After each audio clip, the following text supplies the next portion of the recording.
말씀의 빌립보서는 이렇게 시작합니다. 하나님 우리 아버지와 주 예수 그리스도로부터 은혜와 평강이 너희에게 있을지어다. 하나님 우리 아버지와 주 예수 그리스도로부터 오는 은혜와 평강이랍니다. 이런 평강이 저와 여러분의 삶 가운데도 풍성하시기를 축원합니다. 성경에서 자주 등장하는 이 은혜는 하나님이 그 자녀에게 주시는 선물이죠. 받을 자격이 없는데 주시는 것, 감당할 수 없는데 감당하게 하시는 것, 끝까지 달려갈 수 없는데도 달려가게 하시는 것이 은혜입니다. 평강은 또 무엇입니까? 사나운 폭풍 속에 어미새가 그 새끼 새를 안전하게 품고 있는 것처럼 전쟁같이 슬프고 잔인한 세상에서 염려와 불안에 떨지 않게 하시겠다는 약속. 빌립보 교회의 그리스도인들의 신앙생활이 그랬습니다. 은혜와 평강이 필요했습니다. 하루하루 전쟁 같은 날을 보내면서 그들은 은혜와 평강으로 또 감사와 찬양이 넘쳤습니다. 그들이 겪었던 시련과 고난에 무너지지 않고 넉넉하게 이겨낼 수 있었던 힘이 무엇일까? 오늘 말씀을 통해서 빌립보 교회에게 행하신 하나님의 놀라운 일들이 우리의 삶에도 일어나게 되기를 소망합니다. 먼저 한번 빌립보라는 곳을 알아볼 필요가 있는데요. 빌립보라는 곳은 기원전 358년에 알렉산더 대왕 있지 않습니까? 알렉산더 대왕의 아버지가 필립 2세인데 그 필립이 이 빌립보를 정복하고 세운 도시입니다. 그래서 그 필립의 이름을 따서 빌립보라고 했답니다. 이후에 빌립보는 여러 가지 사건을 거치면서 빌립보만의 독특한 성격의 도시로 형성이 되는데 사도행전은 이곳을 마게도니아 지방의 첫 성이요 또 로마의 식민지라라고 소개를 합니다. 마게도니아의 지방의 첫 성, 이 첫 번째 성이라고 할 때는 여러 가지 견해가 있는데요. 첫 번째 구역의 성이라고 해서 첫 성이라고 하기도 하고 또 이 사도 바울이 유럽으로 전도를 들어갔을 때 첫 번째 맞이한 성이라고 해서 첫 성이라고 부르기도 한답니다. 그런데 또 동방에서 서양으로 넘어갈 때 맞이하게 되는 첫 번째 성이 이 빌립보라는 거예요. 그런데 왜 빌립보를 로마의 식민지라고 했을까? 당시 로마 이외의 도시들은 다 식민지였어요. 로마시가 아니면 나머지는 다 식민지입니다. 다른 도시에서는 그런데 쓰지 않던 이런 표현을 왜 굳이 빌립보에다가 쓰고 있는 걸까? 빌립보는 기원전 168년에 로마가 페르시아를 정복하면서 식민지가 되었습니다. 이후에 로마와 동방을 이어주는 이 직선 도로가 이곳을 지나면서 군사적으로 매우 중요한 거점이 되었습니다. 빌립보에는요 강도 많이 있고 또 금광도 많았다고 합니다. 그러니까 이 빌립보를 빼앗기면 안 되는 거죠. 그래서 로마의 황제 가이사 아우구스투스는 이 빌립보를 군사 도시로 만듭니다.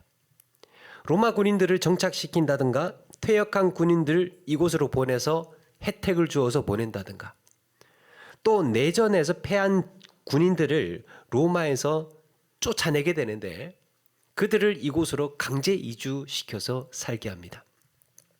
이런 빌립보는 로마의 식민지였음에도 불구하고 로마 시민의 혜택을 누리는 독특한 도시였던 거죠. 그들은 채찍에 맞지 않았고 불체포 특권이 있었습니다. 체포를 할 수가 없었어요. 빌립보 사람들. 황제에게 호소할 수 있었고 사유재산이 유지가 되었고 공물을 로마에 따로 바치지 않아도 되는, 그러니까 그들은 자유시민이었던 거죠. 그러다 보니까 빌립보 사람들은 자부심이 있는 거예요. 빌립보 사람이라는 거예요. 우리도 로마 시민이다 이거죠. 로마 시민. 그런데 성경은 이곳을 로마의 식민지라고 콕 집어서, 거기 어디냐 로마 식민지라고 이렇게 콕 집어서 말을 하고 있는 겁니다. 왜 로마 사람이라 자부하는 이들에게 식민지라고 굳이 밝히는 걸까? 이건 빌립보 사람들의 독특한 성향을 암시하고 있는데요. 그들이 아무리 로마 시민의 특권을 가졌다고 해도 로마에서 추방당하거나 반강제로 이주해온 사람들이다 보니까 실제 로마 사람에 대한 묘한 로망이 있는 거예요. 로마 시민에 대한 자격지심. 그리고 이런 경우에는 로마 관습을 더 잘 지켜요. 로마법을 더 잘 지킵니다. 로마인들보다 로마의 풍속에 더 집착하는 경향이 있었습니다. 이게 빌립보 사람들입니다. 사도행전 16장의 바울은 빌립보에서 복음을 전하다가 고발을 당하게 되는데 빌립보 사람들이 바울을 향해서 이런 말을 합니다. 로마 사람인 우리가 받지도 못하고 행하지도 못할 풍속을 전한다. 저 사람 잡으라 그랬던 거죠. 당신들이 전하는 복음은 로마법과 풍속에 어긋나는 가르침이라는 겁니다. 빌립보 사람들이 가장 민감하게 여기는 부분입니다. 어디 감히 여기 와서 로마의 정신을 더럽히느냐고. 그러니까요, 사람들이 옆도 뒤도 보지 않고 득달같이 달려들어서 바울을 잡아다가 옷을 찢고 집단 폭행을 하고 감옥에 넣어버렸던 겁니다. 그런데 다음날 바울을 보내려고 하니까 바울이 로마 사람인 나를 죄도 정하지 않고 공중 앞에서 때리고 옥에 가두더니 이제 와서 조용히 나가라고 하는 거냐. 알고 보니까 바울이 진짜 로마 사람이었던 겁니다. 이걸 듣고 상관에게 보고를 합니다. 큰일 났습니다. 큰일 났습니다. 어제 우리가 잡아다가 때리고 옥에 가두었던 바울 있지 않습니까? 그 사람 로마 사람이라는데요. 다른 도시도 아니고 빌립보에서 진짜 로마 사람을 옷을 찢고 구타를 하고 옥에 가두었던 거는 심각한 문제였습니다. 빌립보에서 이런 일이 일어났다는 게 밝혀지면 관계자들은 처형될 것이고 빌립보가 누리던 특권도 빼앗길 수 있었습니다. 실제로 그런 도시가 있었습니다. 로마 사람 하나 잘못 처형했다가 시 전체의 특권이 다 빼앗기게 되는. 그래서 바울에게 사정을 했던 겁니다. 제발 이 일 무마시켜달라고. 이 일이 새나가지 않도록 좀 도와주십시오. 그렇게 요청을 했던 겁니다. 그리고 조용히 좀 떠나달라고. 문제는 바울이 떠나고 난 다음이었습니다. 그렇게 해서 이제 바울이 떠나게 되는데 빌립보의 관리들이 바울을 두려워했던 것은 그가 로마 시민이어서였지 그가 전한 복음 때문이 아니었습니다. 빌립보에서 전해진 이 복음은 여전히 로마의 정신을 더럽히는 사상이라고 여겼습니다. 그래서 끊임없이 교인들을 핍박했던 겁니다. 어디 로마의 정신 충만한 빌립보에서 이상한 것을 전하느냐고. 빌립보 교인들도 바울이 그랬던 것처럼 복음을 전하다가 사람들에게 둘러싸여서 옷을 찢기기도 하고 매를 맞고 옥에 갇히는 수모를 겪어야 했습니다. 그들은 로마의 풍습을 해치는 자로 지목을 당해서 이게 낙인 찍히니까 이웃 사람들한테 외면도 당하고요. 여러 가지 불이익을 당했던 겁니다. 그 땅에서의 신앙생활은 그야말로 전투요 투쟁이었습니다. 과연 그들은 무엇으로 이 척박하고 치열한 빌립보라는 전장을 버티며 살았을까? 사도 바울도 이런 빌립보 교인들의 상황을 누구보다도 잘 알고 있었습니다. 그럴 거다. 전도하려면 거기는 그럴 거다. 그런데 오늘 바울이 빌립보 교인들에게 보내는 편지에는 그들을 향한 기쁨과 감격이 묻어나 있습니다. 바울이 편지를 쓰려고 탁자 위에 종이를 딱 펴놓고 펜을 들었는데 빌립보 교인들의 얼굴이 하나하나 떠오릅니다. 처음에 바울을 통해서 부활의 복음을 들었을 때 그들의 빛나던 눈빛을 잊을 수가 없습니다.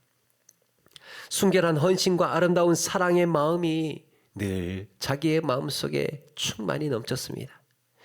그리고 기도할 때마다 기쁨이 넘친다고 그랬습니까? 기쁨이 넘친다고 그랬습니다. 이유가 무엇입니까? 5절에 보니까 너희가 첫날부터 이제까지 복음을 위한 일에 참여하고 있기 때문이라 그랬습니다.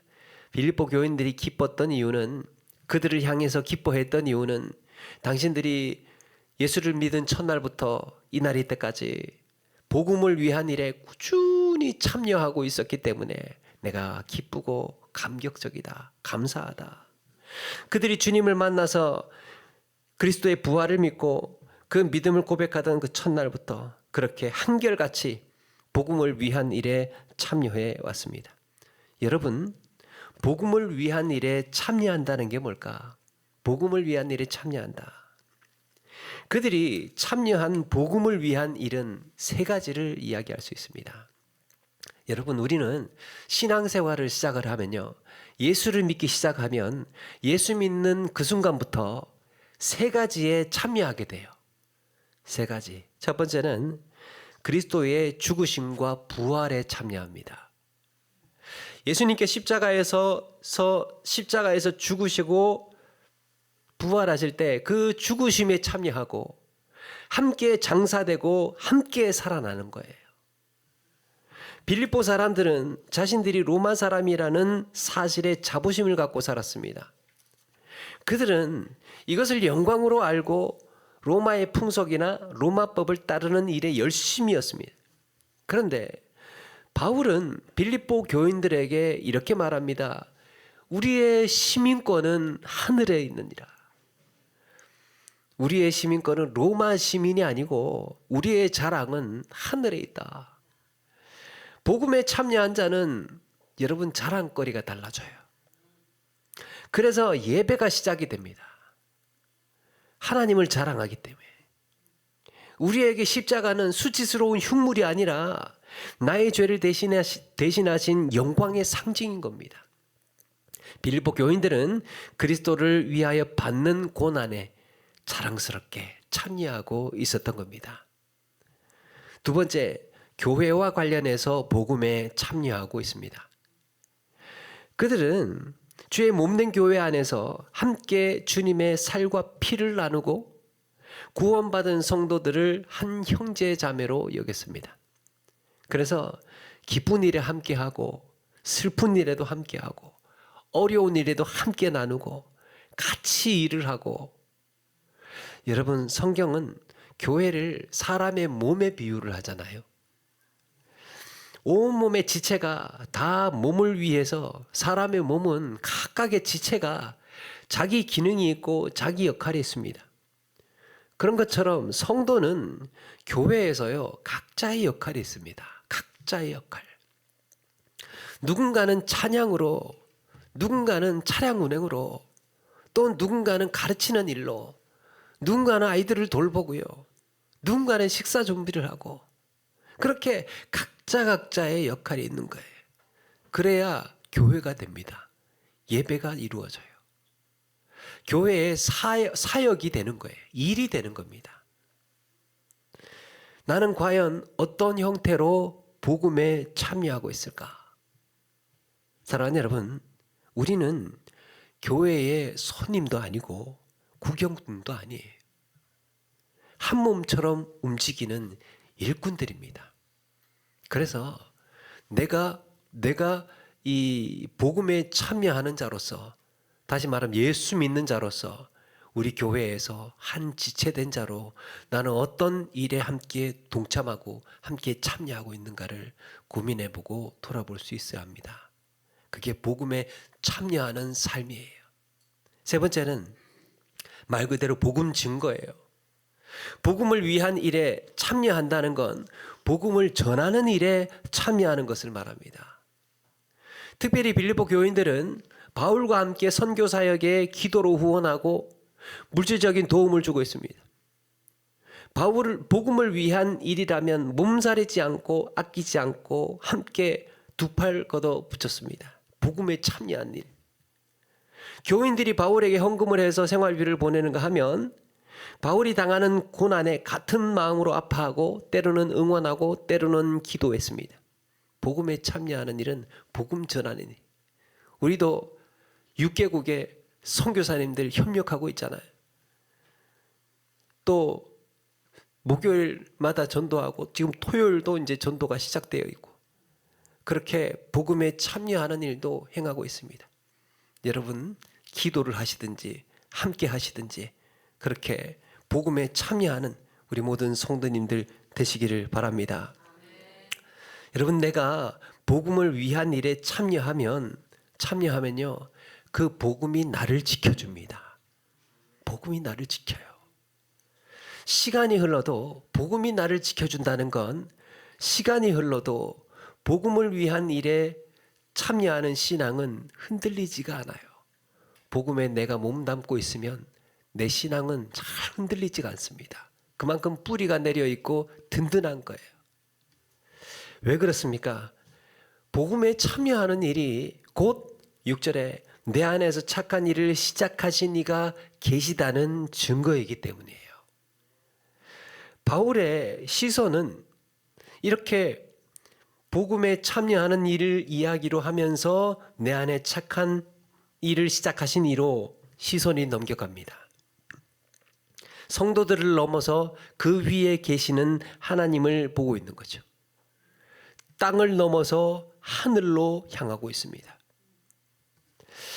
그래서 6절에 너희 안에 착한 일을 시작하신 이가 그리스도 예수의 날까지 이루실 줄을 우리가 확신하노라.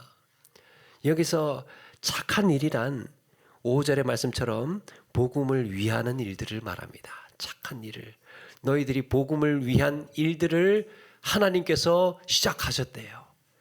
예수 믿는 순간부터요, 우리 안에 착한 일을 시작하신 이가 일을 시작하고 계셨어요. 복음을 위한 일을. 그리스도 예수를 구세주와 주님으로 고백하는 그 순간부터 하나님께서는 우리 안에 착한 일을 시작하고 계셨던 겁니다. 그리스도의 고난에 참여하고 주의 몸된 교회에서 내 역할을 감당하고 또 복음을 전하는 일에 헌신하는 이 모든 일이요, 사실 내 계획대로 내 의지대로 하는 것인 줄 알았는데 하나님께서 내게 감동을 주셨어요. 하나님께서 소망을 품게 하셨습니다. 기쁨을 주셔서 기꺼이 하게 하셨던 거예요. 내 안에 착한 일을 시작하신 이가 언제까지입니까? 그리스도 예수의 날까지 이루실 줄을 우리가 확신하노라. 사랑하는 여러분, 우리 하나님은 시작하시는 하나님이고 성취하시는 하나님이에요. 하나님의 시작은 반드시 성취가 됩니다. 성경을 보면요, 하나님께서 시작을 알리시잖아요. 하나님은 처음이시잖아요. 그런데 같이 나오는 게 있어요. 하나님은 시작이시며 마지막이시다. 처음이며 나중이시다. 하나님께서 계획하셨으면 반드시 이루어진다. 이게 같이 쌍으로 등장을 합니다. 그렇게 하나님의 시작과 완성은 분리되지 않습니다. 내 안에서 시작하신 착한 일이 그리스도 예수의 날까지 계속되고 반드시 내 안에서 아름답게 이루어질 것을 믿으며 사시는 저와 여러분 되시기를 바랍니다. 여러분, 우리 안에 착한 일이 시작되었습니까? 내가 정말 복음을 위한 일을 시작하고 계셨습니까? 복음을 위한 일을 꿈꾸고 계십니까? 그러면 그것이 반드시 착한 일을 선하게 행하실 그 하나님으로 인하여서 아름답게 열매 맺고 성취되게 될 줄로 믿습니다. 하나님이 그렇게 가시는 거예요. 한때 미국에 딕 호잇이라는 마라톤 선수가 있었습니다. 이분은 원래 마라톤 선수가 아니었던 것 같은데 나중에 그렇게 되는데요. 이 딕 호잇, 그에게는 릭 호잇이라는 아들이 있었는데 이 아들이 태어날 때 탯줄이 목을 감아서 뇌에 산소 공급이 중단되었답니다. 뇌성마비가 왔고요. 경련성 전신마비로 이어졌습니다. 태어난 지 8개월 만에 의사는 부모에게 아이가 한평생 식물인간이 될 거라, 그러니까 포기하시라고 이런 말을 했답니다. 그런데 아버지 딕 호잇은 아들을 포기하지 않고 정성으로 양육하고 키웠습니다. 그러다 보니까 나중에 이제 조금씩 자기 의사 표현을 할 수 있는 정도가 되었습니다. 이제 간신히 자기 의사 표현을 하고 할 수가 있게 되었는데 아들이 하는 말이 run, 달리고 싶어요. 아빠, 달리고 싶어요. 매일같이 누워있고 매일같이 움직이지 못하는 아이가 하고 싶은 게 뭐냐면 아빠 나 달리고 싶어. 달리고 싶어. 그래서 아버지는 다니던 직장을 그만두고요. 직장 그만두고 아들과 함께 달리기를 시작을 합니다.